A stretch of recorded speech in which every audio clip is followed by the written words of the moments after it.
This is from Nature. Stem cells reverse woman's diabetes, a world first. She is the first person with type 1 diabetes to receive this kind of transplant. A 25-year-old woman with type 1 diabetes started producing her own insulin less than 3 months after receiving a transplant of reprogrammed stem cells. She's the first person with this disease to be treated using cells that were extracted from her own body. Just a little backstory for anybody who does not know. Type 1 diabetes is the one that you are born with. Type 2 diabetes is the one that you may develop later in life from consumptions of like sugary things and sodas and whatnot. So just to throw that out there, this is type 1. This is the type that you were born with. This is more rare to have in general.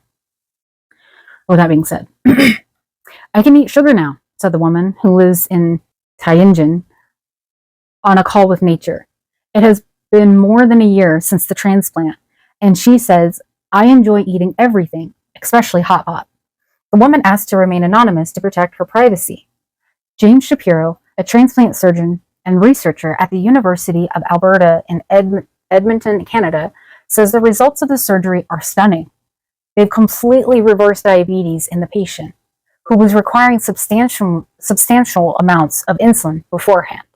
Understand, a vial of insulin can be hundreds of dollars, even with insurance. The study published in Cell Today follows results from a separate group in Shanghai, China, who reported in April that they had successfully transplanted insulin-producing inslets into the liver of a 59-year-old man with type 2 diabetes.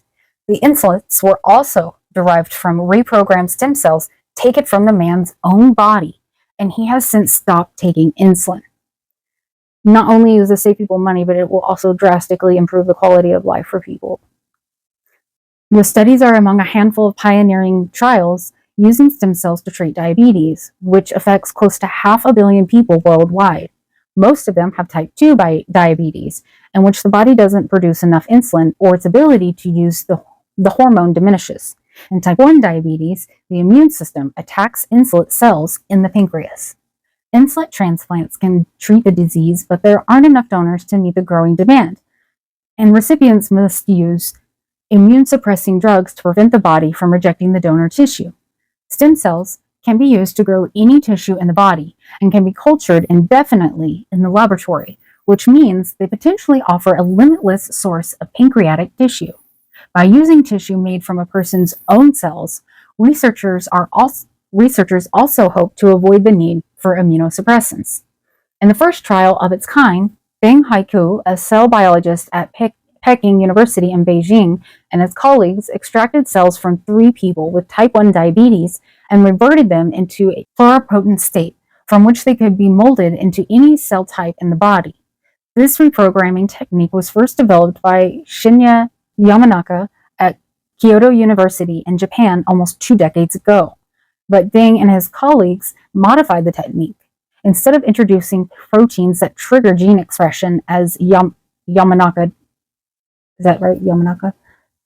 had done, they exposed the cells to small molecules. This offered more control over the process. The researchers then used the chemically induced pluripotent stem, or iPS cells, to regenerate 3D clusters of inslets.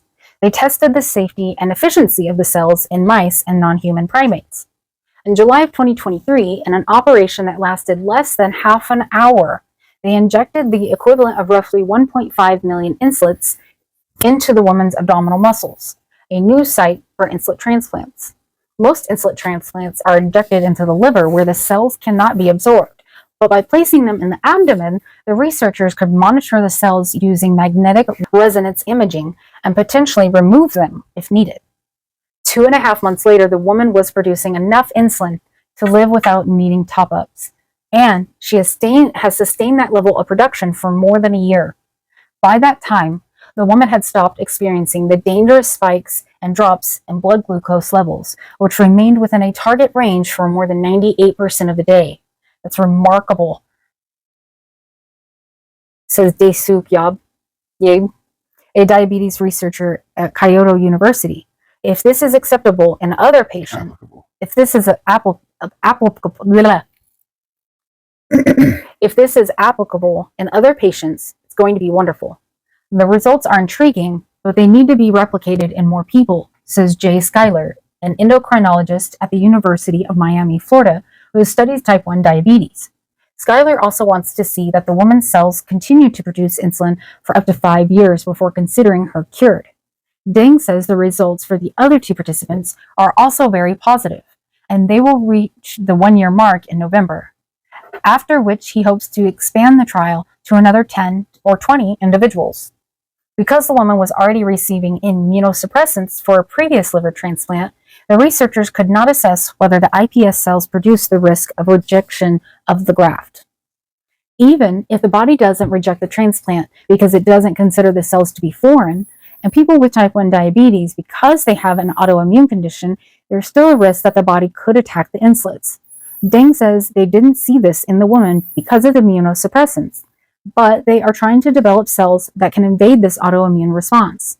Transplants using the recipient's own cells have advantages, but the procedures are difficult to scale up and commercialize, says researchers.